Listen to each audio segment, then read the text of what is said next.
শুভ সকাল বন্ধুরা, আমি সুতপা লাড্ডু গোপাল লাইফস্টাইল চ্যানেলে আপনাদের সবাইকে স্বাগত জানাই। আজকে সম্পূর্ণ নতুন একটি ব্লগ। শীত তো ফুরিয়ে এলো, একদমই শীত শেষ, এখন গরমের আভাস পড়েই গেছে। মানা হয় মাঘ মাসের সংক্রান্তির দিন অত্যন্ত পবিত্র। এই দিনে স্নান ও দানের বিশেষ মাহাত্ম্য রয়েছে।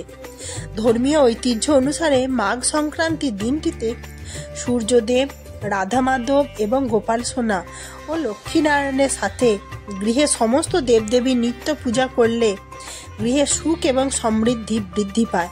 এই দিনে গীতা পাঠ ও গীতার উপরে ফুল তুলসী দিয়ে পূজা করা অত্যন্ত শুভ বলে মনে করা হয়। এই দিনে ঘর এবং মন্দির পরিষ্কার পরিচ্ছন্ন তার দিকে বিশেষ মনোযোগ দেওয়া দরকার। মানা হয় এই দিনে তুলসী মাতার উপাসনা করলে ধন ও সম্পদ ও সমৃদ্ধি বৃদ্ধি পায়। তো বন্ধুরা, আপনারা যেখান থেকে দেখছেন আমার ব্লগটি, আপনারা যদি নতুন বন্ধু হয়ে থাকেন আমার চ্যানেলটি সাবস্ক্রাইব করে আমার পাশে বন্ধু হয়ে থাকবেন আর লাইক কমেন্ট অবশ্যই করবেন। আর আমার যেই বন্ধুরা রোজের ব্লগ দেখেন তাদেরকে অসংখ্য অসংখ্য ধন্যবাদ আমার পাশে বন্ধু হয়ে থাকার জন্য। তো চলুন আমি সরাসরি পূজায় চলে যাই। আজকে আমি সুন্দর করে মাঘ মাসের সংক্রান্তির দিনে গোপাল সোনা, রাধা মাধবের সাথে মা লক্ষ্মী নারায়ণের নিত্য পূজা, সমস্ত দেবদেবীর আমার ঠাকুর ঘরে নিত্য পূজা করলাম। তো প্রথমের দিকেই তো দেখলেন আমি সমস্ত ফুলের উপরে চন্দন আর গঙ্গা জল দিয়ে ফুলগুলো শুদ্ধিকরণ করে নিয়েছি। ধূপ প্রদীপ সব কিছু আমি জ্বালিয়ে নিয়েছি, আর কর্পূরদানিতে কর্পূরও আমি দিয়ে রেডি করে রেখেছি। এরপর হাতে একটু গঙ্গা জল নিয়ে নিজেকে আচমন করে নেব। নম বিষ্ণু, নম বিষ্ণু, নম বিষ্ণু। হাতকে আবার একটু গঙ্গা জল দিয়ে হাতকে শুদ্ধ করে ধুয়ে নেব। নিয়ে হাত জোর করে নম অপবিত্র পবিত্র বা সর্বাবস্থাঙ্গত বিবাহ যৎসরেত পুণ্ডরীকাক্ষং সবাহ্য অভ্যন্তর সূচি, নম সূচি, নম সূচি, নম সূচি। সুন্দর করে প্রণাম করে নিজেকে আচমন করে নিলাম। নিত্য পূজা করার আগে প্রথমেই তো আমার গোপাল সোনাকে ঘুম থেকে উঠিয়ে দিই, কারণ প্রথম গোপাল সোনা দিয়ে আমি পূজাটা শুরু করি। তো গোপাল সোনার আগে এখন তো তবুও শীত, একটু একটু শীত আছে, ওর জন্য সোয়েটার আর পরাচ্ছি না, আর সুন্দর করে ব্ল্যাঙ্কেটটাই চাপা দিয়ে রাখছি। কিন্তু আজ থেকে আবার ভাবছি সেটাও দেবো না। আর সুন্দর করে গোপাল সোনা উঠে পড়ো বাবু, রাধে রাধে, রাধে রাধে, ওই রকম বলি, না হলে একটু ঘন্টা বাজিয়ে দিই, যেরকম করি। দিয়ে সুন্দর করে গোপু সোনাকে ঘুম থেকে উঠিয়ে দেবো। আর ঘুম থেকে ওঠার পরে গোপু সোনার মুখটা কি কিউট লাগবে দেখবেন। ছোট্ট গপু তো মুখটা একবার কি কিউট, এক মুখ হাসি নিয়ে গোপাল সোনা ওঠে। এরপরে গোপাল সোনাকে স্নান করাবো বলে একটি পাত্রের মধ্যে ওম চিহ্ন এঁকে নিলাম।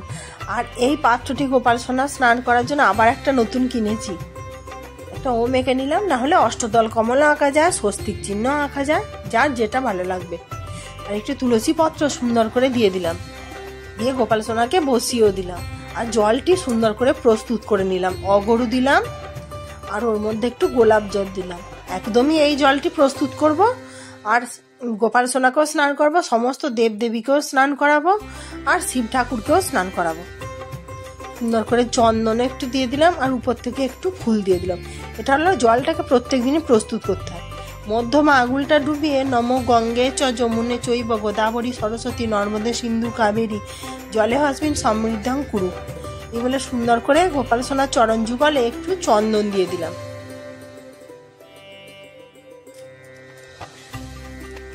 এরপরে সুন্দর করে পুষ্পাভিষেক করিয়ে দিলাম গোপাল সোনাকে। আর আজকে ফুল ছিল অনেক, আর এত ভালো লাগছিল ফুলগুলো, আমি বললাম উপর থেকে ফুলগুলো দিয়ে দেখতেও খুব ভালো লাগবে। আর এই সাদা ফুলের উপরে আবার ভাবলাম যে একটুখানি, যে এখনকার যে লাল রক্তগাঁদাগুলো আছে উপর থেকে একটু দিই, তাহলে সাদার সঙ্গে লাল হলে আরও ভালো লাগবে। গোপাল সোনা মনে হয় যে ফুলের বিছানায় বসে আছে। আর গোপাল সোনার খেলনাগুলো একটু চালিয়ে দিলাম। গোপু সোনার কি মুখটায় হাসি খেলনাগুলো পেয়ে, এরকমই আমরা করি গোপু সোনার সঙ্গে। একটু ঝুমঝুমি বাজিয়ে দিলাম। আর গোপাল সোনার জন্য আরও একটা খেলনা আছে, কি সুন্দর, সেটা হলো এই যে, এটা আবার পিছন দিক থেকে একটা সুতোর মতো টানতে হবে, তবে সে পরীর মতো যাবে, কিন্তু টেনে দিলে তো গোপাল সোনা থেকে চলেই যাবে সরে। এরপরে গোপাল সোনা প্রথমে চরণ যুগল আমি সেই জলটি দিয়ে ধুইয়ে দিলাম, আর হাতগুলো ধুয়ে দিলাম। এরপরে গোপাল সোনাকে স্নান করিয়ে নিচ্ছি। ওম নমঃ ভগবতে বাসুদেবায় কৃষ্ণায় গোবিন্দায় নমো নমঃ। এই মন্ত্র বলি আমি স্নান করাই। আর একটা স্নান মন্ত্র আছে, ওম যজ্ঞায় যজ্ঞেশ্বরায় যোগপতয়ে যোগ সম্ভায় গোবিন্দায় নমো নমঃ ইদং স্নানিয়ং। এই বলেও গোপাল সোনাকে স্নান করানো যায়। আর গোপাল সোনাকে একটি রুমালের মধ্যে বসিয়ে নিলাম, কারণ বেশিক্ষণ তো ভিজে গায়ে রাখা যায় না। আর একটুখানি রুমালটা নিয়ে মাথায় একটু ঘোমটাও দিয়ে দিলাম। দেখতেও কি কিউট লাগে গোপু সোনাকে। বেশ সুন্দর করে মুছিয়ে নিলাম। দেখবেন যেন একটুও জল না গোপাল সোনার গায়ে থাকে।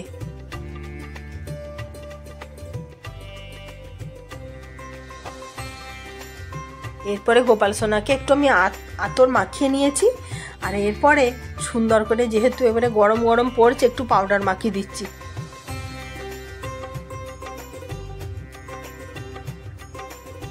আর গোপাল সোনাকে একটু এই লাল রঙের এই ছোট্ট আসনটি, এটা আমি যে কোনো সিংহাসনে দিই ওটা বেঁধে বসাই। আর দিয়ে গোপাল সোনাকে একটি সুন্দর জামা পরিয়ে দিলাম। আর দিয়ে এরপরে মুকুট, মালা, বাঁশি, ময়ূর পালক সব কিছু দিয়ে দিলাম। আর আয়না দর্শনও করিয়ে দিয়েছি গোপাল সোনাকে, কিন্তু সেই জিনিসটা স্কিপ হয়ে গেছে। একটুখানি আতর দিয়ে সুন্দর করে মাখিয়ে দিলাম। আর এরপরে আবার একটুখানি গোলাপ জল আর একটু অগরু নিলাম।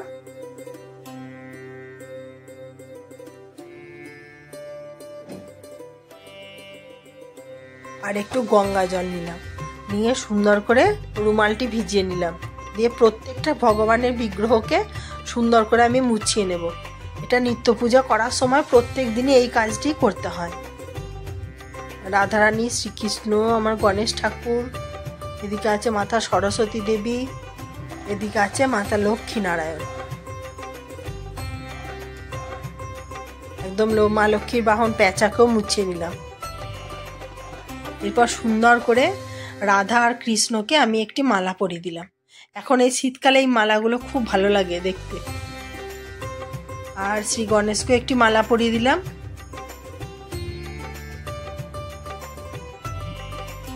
এরপর আমার গোপু সোনাকেও একটা মালা পরিয়ে দিলাম।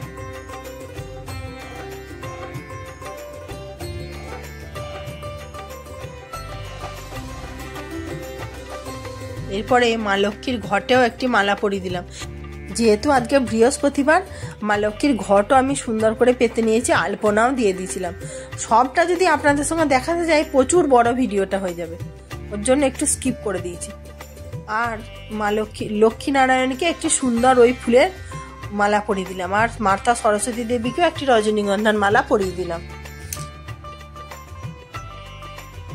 আর গুরুদেবকে একটি মালা আমার পরানোই থাকে সব সময়। আর একটু ফুল দিয়ে গুরুদেবের চরণ যুগলে প্রণাম করে নিলাম। আর এই শিব ঠাকুরের এই ছবিটা এনেছিলাম কাশী বিশ্বনাথ থেকে। মাতা অন্নপূর্ণা দেবী বাবা মহাদেবকে পায়েস দিচ্ছেন, এই ছবিটা আমি এখানে রেখেছি। আর মহাদেবকেও আমি সুন্দর করে স্নান করিয়ে নিয়েছি।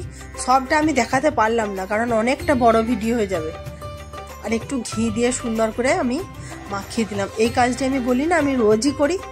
আর পাথর বাটিতে বসিয়ে দিলাম। নন্দীভিঙ্গি মহারাজকেও বসিয়ে দিলাম, আর বাসুকীনাথকেও বসিয়ে দিলাম।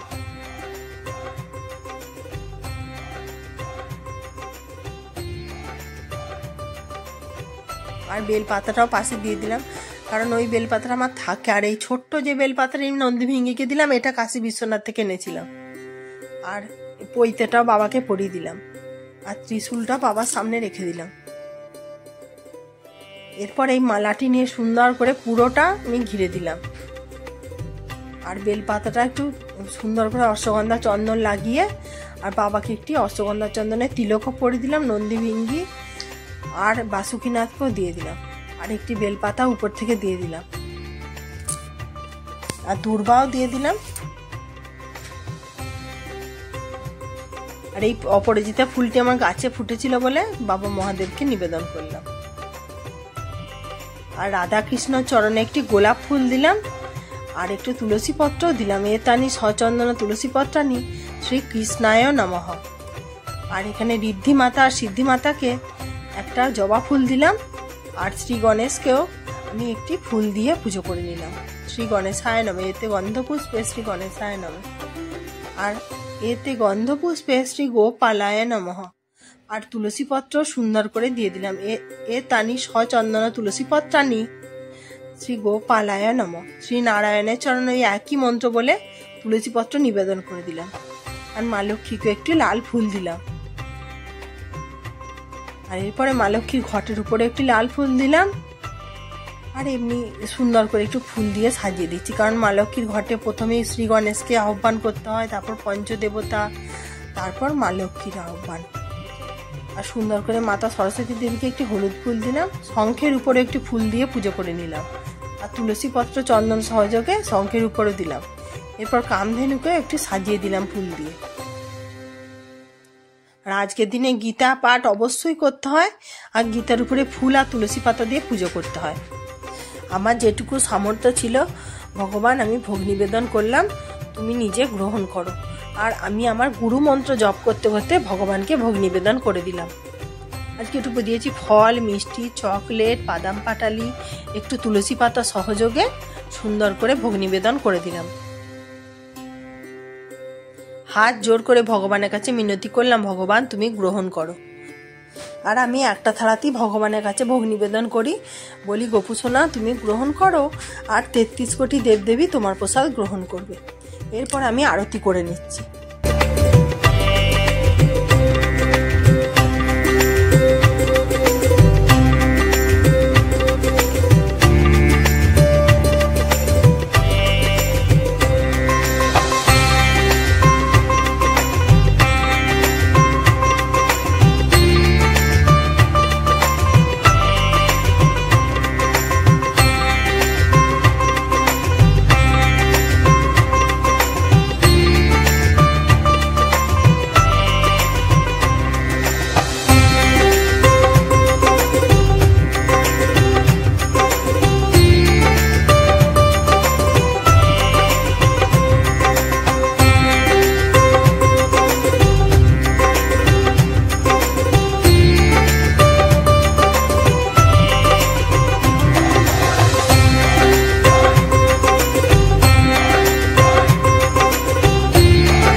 এরপর আমি সুন্দর করে হাত জোড় করে সমস্ত দেবদেবীর উদ্দেশ্যে প্রণাম মন্ত্র পাঠ করে নিলাম।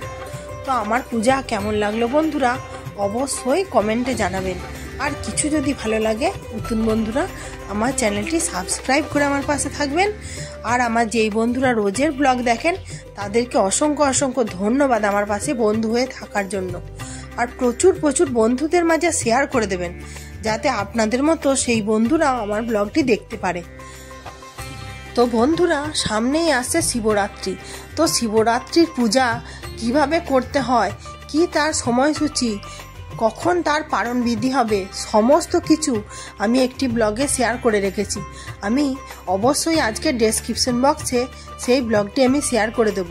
আপনাদের যাদের দেখার ইচ্ছে হবে তারা ডেসক্রিপশন বক্সে যেয়ে দেখে নিতে পারেন। আমি সেই ব্লগটি দিয়ে রেখে দেবো, তার লিঙ্কটি আপনারা হাত দিলেই সেটা খুলতে পারবেন। তো আবার দেখা হবে নেক্সট একটা ভালো ব্লগে। ততক্ষণ পর্যন্ত সবাই সুস্থ থাকবেন, ভালো থাকবেন। রাধে রাধে। আর আমার নিত্য পূজা কেমন লাগলো অবশ্যই কমেন্ট করে জানাবেন। কমেন্ট করলে তবেই না আমার ভালো লাগবে, যে আবার নতুন নতুন ব্লগ বানাতে ইচ্ছে করবে। আজ তাহলে আসি বন্ধুরা, আবার দেখা হবে নেক্সট একটা ভালো ব্লগে। ততক্ষণ পর্যন্ত সবাই সুস্থ থাকবেন, ভালো থাকবেন। আর কে কে সংক্রান্তির দিনে বাড়িতে পূজা করছেন আর কোন দেবতার পূজা করছেন অবশ্যই সেটা কমেন্টে লিখে জানাবেন। তো জয় গোপাল, রাধে রাধে।